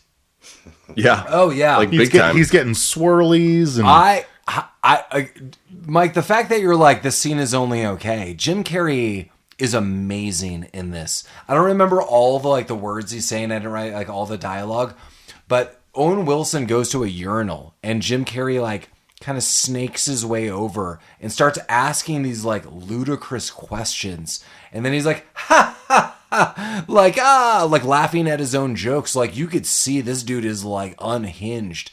And then Owen Wilson, like basically almost mid-pee, is like, "You've got to be kidding me," and goes to a stall. And then Jim Carrey is immediately behind him. Like he went under and then just pops up like a ninja, and then beats that was hilarious. Yeah, beats the holy hell out of him. Powder to the face, dousing him with cologne, punching him around, then leans in and just... Jim Carrey is very physical, like as an actor. You see it like always in, Ace Ventura, The Grinch, things like this. But this, he just leans in like he's demonic. Like I almost feel like I could see this drawn in a graphic novel, like his nose pointed, his claws out, and he leans into Owen Wilson. He's like, "I got a tip for you." It was like, "No need for a tip, but I got a tip for you. Stay away from Robin. She's taken." And then Lamar, what's he singing? God damn, what is he singing at the time? Salt peanuts. Salt peanuts. Salt peanuts. Salt peanuts. Salt peanuts. I made that comment. Like, I've seen this movie several times, and I didn't even make that. He even says it when he's beating his ass. It's like, wow, this Salt Peanuts playing in the bag. It's a great song. Yeah, and then we then see in the news that there was a bathroom beating, and there's only a sketch from a sketch artist of this man on the lookout, which looks like Freddie Mercury. No one's in front of him. But I love that Steven sees this on the news, and there's like kind of like a moment where he's like, the sick world, like you see in his eyes. Then we get another favorite scene of mine, where it's back on the TV, you see a made-for-TV movie that's going to come out about the sweet trial. And we got to go back. We skipped something. The Asian part. Yeah, like something very notable in the film. But we see Eric Roberts playing Stan in Sam Sweet. And I just love, he's cocking that shotgun. He's like, "Cry, baby. You've always been such a cry, baby." I don't know why I'm laughing. It's just... seeing Eric Roberts in this role is, and that's the only role that Eric Roberts plays in this movie. It's like that. Just he plays himself right there. Oh, he's such a crybaby. Yeah, I don't know what's going on. We previously, for an update, we saw Tabitha Thorne, former VJ of MTV, highlighting there was an update on the Sam and Stan Sweet trial. And this was truly one of my favorite moments, where they play a clip of after he shot his brother, which had been proven, the police or the call to 911, and it was help, someone broke into my house. I think it was an Asian man, or it was an Asian gang or something. I don't know. He looked Asian. He was speaking some kind of language. I think it was Asian. And as soon as he says that, you see him also in the court, and he just puts his like head in his hands, like, "Oh my God, I'm so screwed." It's not great. Clearly, this guy's guilty. This is the Mendez trial, like almost at like OJ levels. I mean, this really happened. Mendez brothers. Mm-hmm. Look it up. Wasn't this funny though? Didn't star Ben Stiller. No, yeah, it should have. They did remake it, wasn't it? Like a Law and Order offshoot. Yeah, I know what you're talking about. But... Was Eric Roberts in it? That would be amazing. If he wasn't, I don't care. Did he call everyone a crybaby? Cocking a shotgun. Oh, he's such a crybaby. Well, phase 2 of the cable guy's attempts to make things right. He shows up at Robin's house to offer her the super deluxe rainbow package. Yeah. Oh yeah. Yeah. Yeah, he gives her a sweet upgrade to that cable. Now, what I inferred from watching this is that he was planting cameras in her house. Mm-hmm. Yeah, probably. But at no point, like whatever. This scene was confusing for me because at no point does anything come of it. Well, and so another thing, like at this point in the movie, when you look at like what's happened and we know what's going to take place throughout the rest of this movie, did Jim Carrey's character like have the intention of doing what he's going to be doing the rest of this movie, like essentially trying to replace Steven in like a life? Yeah, I don't know. I don't know. I don't know what his motivations were from this point forward.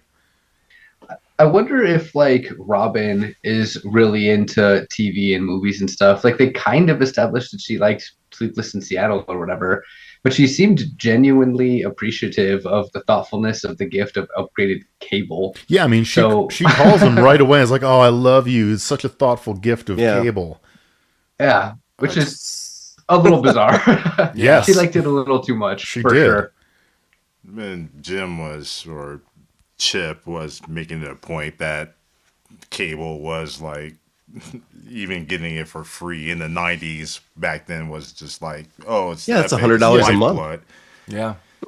Getting it, I mean, that should be enough payment to get anything you want. And I feel like that's how he's using it. Just free cable, that should open the door to anything. Well, it has been. It's been working from this whole time. Yeah. He's got cops on the take. He's got hookers. I assume he paid the hooker in cable. Probably. Yeah. In the 90s had a really weird economy structure. He later says he's just going moment to moment. Yeah. So I feel that's kind of what he's doing. That's probably... Well, and by giving that, Robin the cable, I mean, she's going to get back together with Steven now. It's time. Yeah. It's that's what he thinks. Just remember, there's been other problems in the past. So what has his cycle been before? I mean, has it been in the other... We don't know. Yeah, truly. So has it been like he's tried this before with other people? Other managers saw this. They didn't like it. They fired him from one cable company, then another cable company. Yeah. Well, we don't know that yet. He hasn't found that out. He's just all stoked. Steven's all stoked because he thinks he's going to get back together with Robin. He blows off a Soundgarden concert with Jack Black, which I would have done that. Yeah. You would have blown off the Soundgarden concert? No, I would have gone to that. I would have gone to the Soundgarden. I would have also gone to the Soundgarden concert. Oh my god! I don't know any of you. Yeah, Robin, I'll be by tomorrow. I think it would have been. That's awesome. I'll be by tomorrow because I have plans with Rick that I've had for the last 3 months. Go watch a movie on that cable that I just bought you, and I'll see you tomorrow. You know what's going to be on again tonight? Sleepless in Seattle. Yeah, it's your favorite. Watch that shit again. See it every night. Everyone loves Tom Hanks. Yeah. Watch Tales from the Crypt at that point in time. You'd be a guy. Oh yeah, you could. Yeah. I'd totally watch Tales from the Crypt. Yeah. I would too. I'd rather watch this. Okay. I don't. My notes are disjointed now. I have friend break up in the rain. So he breaks up again with Chip again. Chip, Is this the third or second or third time? I don't know. It's not sticking. Well, yeah. So it's Chip comes out of the rain. He's like, I set him up. You knock him down. He's like, what are you talking about? He's like, I got her cable. It's an aphrodisiac. Everything's set up, And he's like, I just don't have room for another friend in my life. And he's like, I don't understand. He's like, you got to leave. And Jim Carrey kind of breaks down mentally. You could just see he breaks down. So now that the friendship's over, it's game on. Move one is Steven goes to work and he clicks on his computer, which activates a network virus throughout his office. He was filmed talking to Robin and bad-mouthing his boss about hair plugs and how this guy's useless. Now it's being displayed on every screen and throughout the speakers. Wait, no, that's later. This is where he gets arrested. Yeah. Oh, yeah. For stolen equipment. Cops storm in he's having his big break at work. I knew it was something at work. Yeah. And the cops show up like, yep, you're under arrest. I didn't... The fucking scene with Jim Carrey when he was pretending to be the lawyer. Guys, I don't know. You didn't like that? The whole titty window thing? Yeah. Midnight Express? Oh, yeah. Yeah, I mean, I get what they were going for. I mean... It wasn't a long scene. Thank God. Yeah. So he gets arrested. He's his dad shows up to talk to him. George Segal. George Segal, yeah. Yeah, a lot of You're killing your mother. Yeah, Steven, are you taking the pot? Yeah, George Segal. I mean, R.I.P. last year. Yeah. That was the dad or the grandfather in the Goldbergs. He was someone's dad. Probably. Yeah. He was someone's father. Yes. Collins? The father. He's come around. Yeah, no, it's all happening. I like this. But yeah, the lawyer or whatever, DA is like, the court's closed. We can't get you out on bail, so you have to spend the weekend in the lockup. Yeah. And that sucks. Yeah, but it would. he goes to talk to what I think he thinks is going to be a lawyer, his lawyer, but it ends up being Jim Carrey in a suit. Yep. And he does the Midnight Express titty window. Yep. Yeah. I think that scene just goes to show that Jim Carrey or Chip was one step ahead of him the whole way. Mm-hmm. He was calling the cops, or a lawyer instead. Chip just intercepted him. Yeah. Well, and even Steven's like, hey, like, this is the guy that's fucking with me. And Chip looks right at the prison guard and he's like, how's that premium cable? He's like, you know it. Yeah, everybody's on the take. Shut it down, yeah. Gave that guy a sports package. Yeah. Look at the red zone or something. The NFL red zone. Yeah. Well, he does get out of prison, I guess. Well, not I guess. He does. We see it. Yeah, he's out on So he's released on bail. He's released I think his on father bail. bailed him out. That makes sense. On Monday. And this is where he goes up to Rick. He's like, hey, man, I need some help. Rick's like, dude, you've been blowing me off. I do like this. He's like, Rick, I'm out on bail. He's like, okay, I have this friend in research. Is Rick Jack Black? It is. Okay. Yeah. He's like, I'm going to contact this guy in research and maybe he could help you like track this down. Just tell me what you know. And then later, he gets back to him pretty quickly. Yeah. But in the meantime, Steven goes to his parents' house. He's trying to make up things with Robin. This is kind of bizarre for me. This is where I feel the reality breaks a little bit. So Yeah.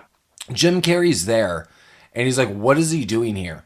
I would have immediately gotten ape shit on, on Jim Carrey. Right, like, use your fucking words, dude. He just plays along with it. I know. The big Mike, thing, I know. The big Dude, the whole movie, why doesn't he say something well, to the somebody big like, thing is "This Jim movie Carrey sucks"? he has that Polaroid evidence that he hooked up with Heather. And he's like, I mean, who cares? Just say something. I totally agree. Get this out of your life. I totally agree, Jeremy, because this gets amped up so much. If this guy's like, I'm going to blackmail you that I have this Polaroid that you hooked up with this woman, I'd be like, fine, I did this, but this dude sent me to jail. He's stalking me. Yeah. And this, like, I would just come clean with everything right here. But instead they played Porno Password.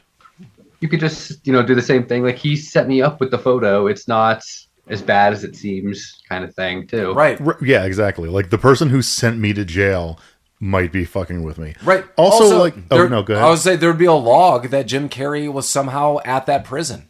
Correct. I mean, add another name or whatever, but they record those conversations. Someone signed in. They would have been like, James T. Kirk was that? right? Yeah, right, exactly. And then people would have been like, what the hell? Yeah. So that's crazy. Also, this is the biggest thing that I thought of when I was in the room. Sorry to cut you off, Mike. No, you're good. It was this. The father, the who? Yeah, okay, thank you. George Segal, the father, was at the jail with the lawyer. And they were like, there's no one named Chip Douglas who's worked at the cable company. Now they're at Steven's house, or parents' house. And I would have said to the father, this is the guy who installed my cable. Holy crap, get the lawyer, get everyone right now. Dad, this is the guy we can't find. Even if I was being blackmailed with what that guy has. Who cares? Like, right. It's not as bad. Yeah. I mean, that was basically what I was about to bring up. Like, the father? He's there and he's being a big fucking weirdo. And everyone's like, no, this guy's great. Let's all hang out with him. I would have removed this person from my house immediately. Yes. If for no other reason than the cardigan he was wearing. Would you have told the father? I would have told the... You didn't like his blue cardigan? I did not. Nah. I didn't care. It was too baby blue for me. Yeah. Not even was baby blue enough. Robin's egg blue? Ooh, nice. Yeah. Was it? I don't know. Paul, are you afraid to say clitoris in front of your mother? No. There you go. Are we all going to play Porno Password with one another? Yeah. That can be the game that we play during our next special RTS episode. Fantastic. Yeah. That's fantastic. Well, this escalates quickly. They play a game of Password where each of them are saying pornographic things to one another. In a way, it's a lot of fun. The family's being a bunch of goofballs. We noted David Cross was working over at Steven's office. Well, Bob Odenkirk is Steven's brother. So we have all of Mr. Show pretty much showing up for Would this. be cool if they had given him any line. I said, come on, man. Come on, man. The game of Porno Password escalates very quickly. Steven freaks out, punches Chip, or whatever name he is now. And then Jim Carrey turns this on him by telling everyone, hey, we knew this was going to happen. This guy's going to freak out. He's projecting this on me. Leslie Mann calls Steven an asshole. Steven is like, I'm apparently in the wrong in all of this. And that's the end of that night. Yeah. It was a lame party. Yeah. And now this is where the video evidence, the hair plug video gets circulated at work. Yeah, he comes in and there's a different screensaver on his shitty 90s computer. And yeah, the video, it was clearly recorded when he and Leslie Mann were having the conversation about how big of a wang his boss is. And it's on all the computers and he gets fired. Yeah, we see David Cross one last time. Like, you're in so much trouble, bro. Again, another person who they could have given a line to. Yeah. Yeah. Did he have no lines? I mean, he probably said something, but I don't think he had dialogue with anybody. Yeah, and David Cross, he can come up with some good stuff. Sure. Yeah. Well, he is now fired, and while exiting the garage, all the cars go off, and you hear, if you build it, he will come. And then, Mike, one of my favorite things I've ever done, Yeah. the haunting, which we can't tell that story on air unless we already have. maybe It's only slightly. well, Jeremy seems intrigued. The short end of it is we were at Lamar's apartment once, and off the balcony, which is on a higher level, people were just like walking by, and every now and then I would just go cha. But people would like noticeably say like, "Oh my God, what is that? Like, do you hear that? What's happening?" At the time, we were also drinking a drink that I titled Mercutio's Erection. Wasn't it just Sprite and vodka? There was Gatorade involved in that sorry. drink. How dare you? I'm sorry. I want to sully the erection. Yeah, so Steven's living in hell. He also goes home and has a terrible dream that night that he's being haunted by the cable guy and chasing him down endless hallways like it was Scooby-Doo. He wakes up to a phone call, and we only see the perspective of Jim Carrey, just his face in the phone. And he's like, yeah, what's going on? And saying weird stuff. Want to know? There is a spider that walks right across his face. That's so weird, dude. I want to say that scene was in the trailer because I remember that pretty distinctly. Yeah. It's haunting. It's pretty gross, yeah. I don't like that. And then he's highlighting that he's, going to see Robin and it's all going to be okay. And, he doesn't like Steven anymore in a way, but he'll make Robin like her. Yeah. And then he runs over to Robin. He pays visit to Robin. And fucking somehow he convinces her to go with him to a weird satellite dish in the middle of the night. Because Robin and fucking Matthew Broderick deserve each other because they're both fucking idiots. Yeah. But we never know what he's really saying to Robin. Just remember, like, when they were on the satellite dish together, when they were having that conversation, Steven and the cable guy, there was a lot of insight. And then he's like, I got that from, like, Phil Donahue or whatever from the day. Like, that's just his personality. Dude, this guy is a complete sociopath. He blends into the situation, and he's really good, I don't know, at disarming people. And yes, maybe it's not conveyed in the movie as much, but Robin clearly loves Steven, and somehow Jim Carrey's character has convinced her that something's wrong with Steven, and he also wants to help her because they're like best friends, and she's buying it. I mean, she shouldn't. No, but she is. No. Right. But again, who knows the side we don't see? Because there's like, when they get to Steven's house, when they get to Steven's parents' house, they're like, why is he here? And they're like, oh, we discussed this over lunch. And he's like, you had lunch together? Like, what the hell? Like, we don't see that. Who knows what that conversation was? Well, and when he showed up to give her the premium rainbow, that doesn't sound right. No, it doesn't. Yeah. I love the premium rainbow. Yeah, same.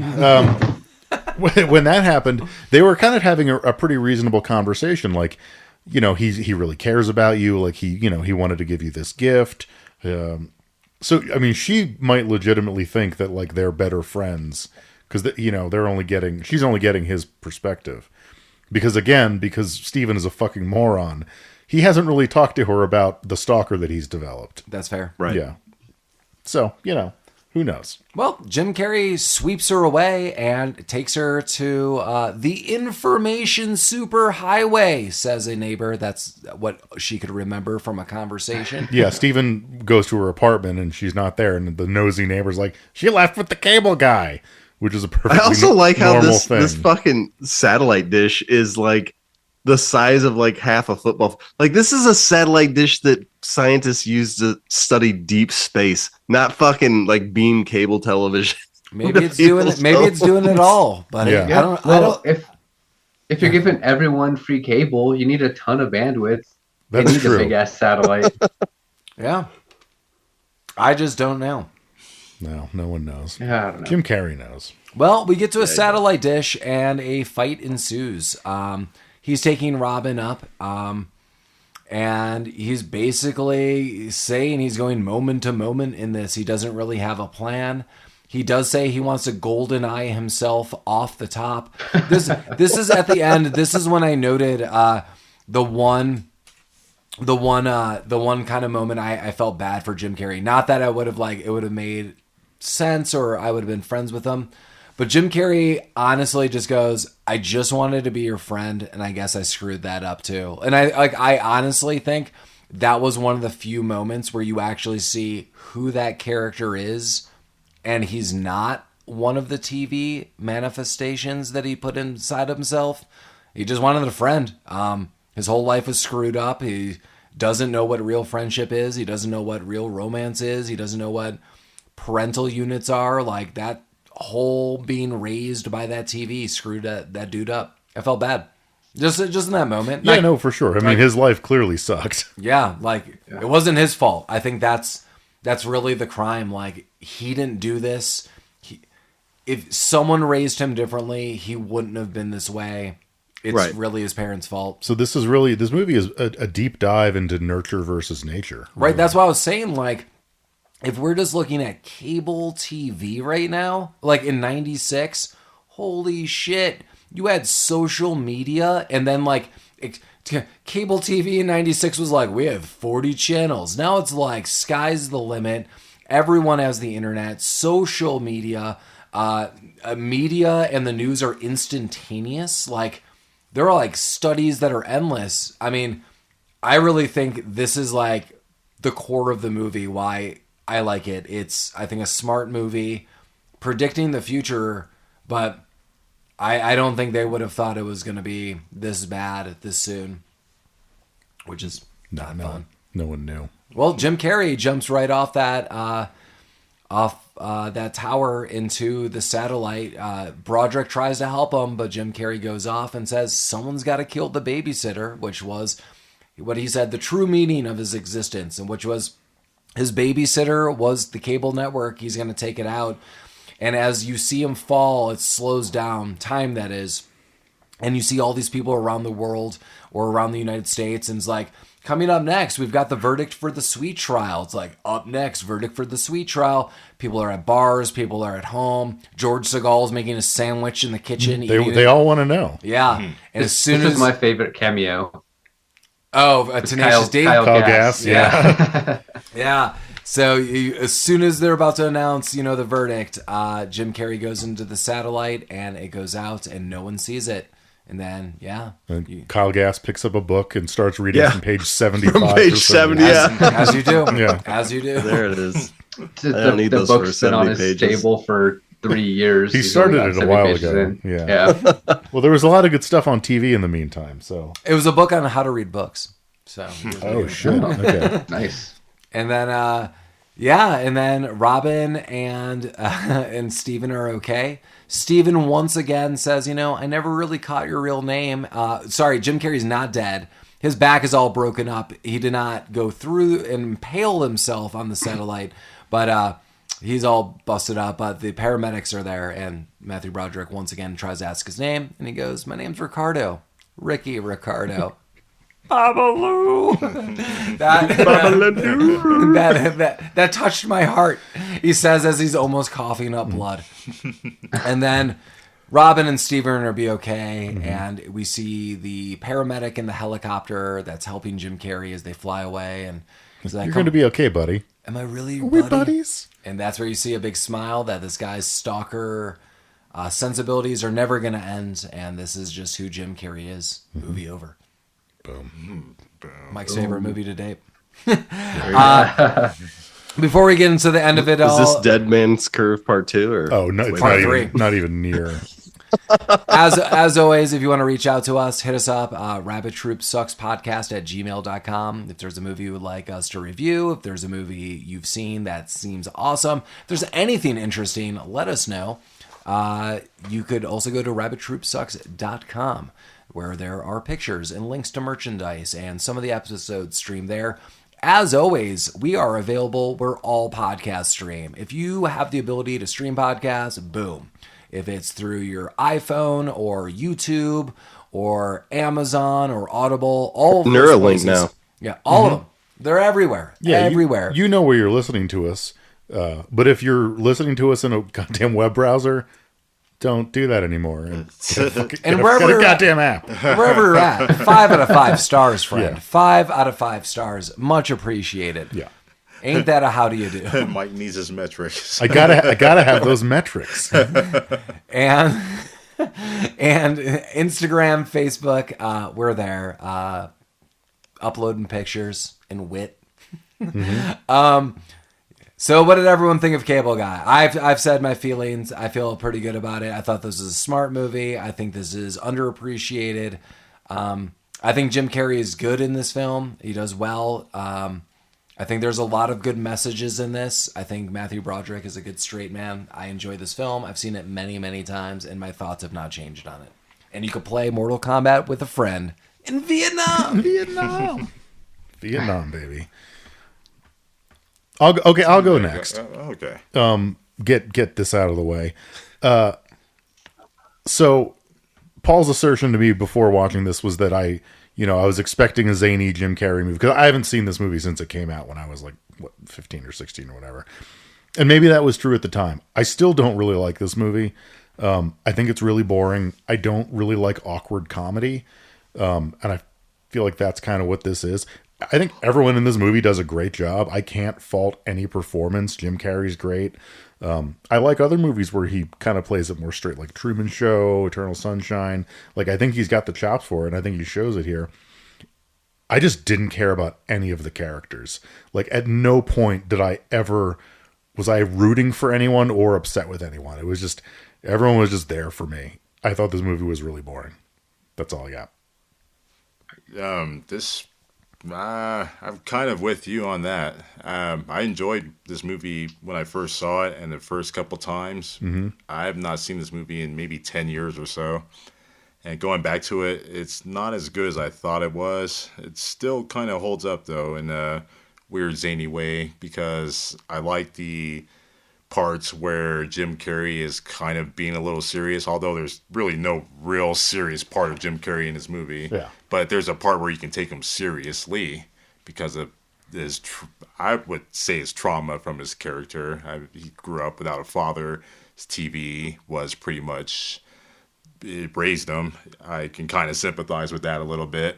And this movie came out around the same time that Jim Carrey was doing other comedy roles. I think Liar Liar came out around the same time. Ooh, I remember that being pretty bad too. Yeah, but I think the Truman Show came out around the same time. That was a more serious role.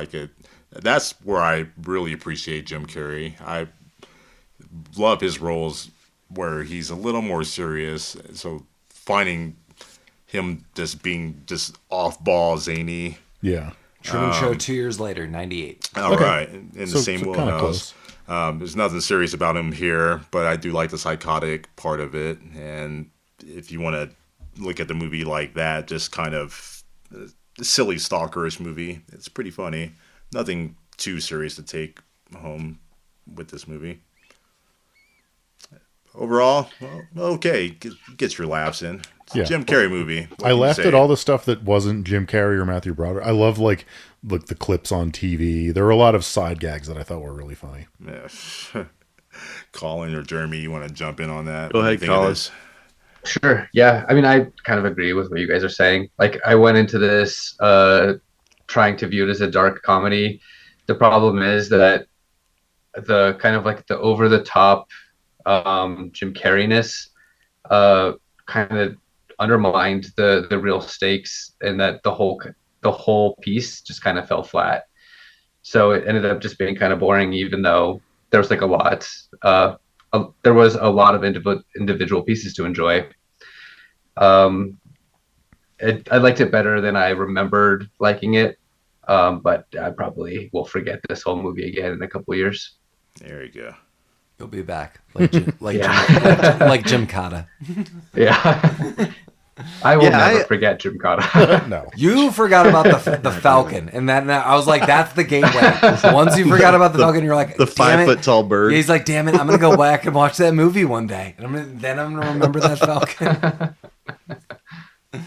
Yeah, I like the Cable Guy. I do. Watching it again after such a long period of time, I do notice some of its faults, maybe because I'm more mature. Like when we were watching Jim Carrey movies, it was like the Ace Ventura, Pet Detective.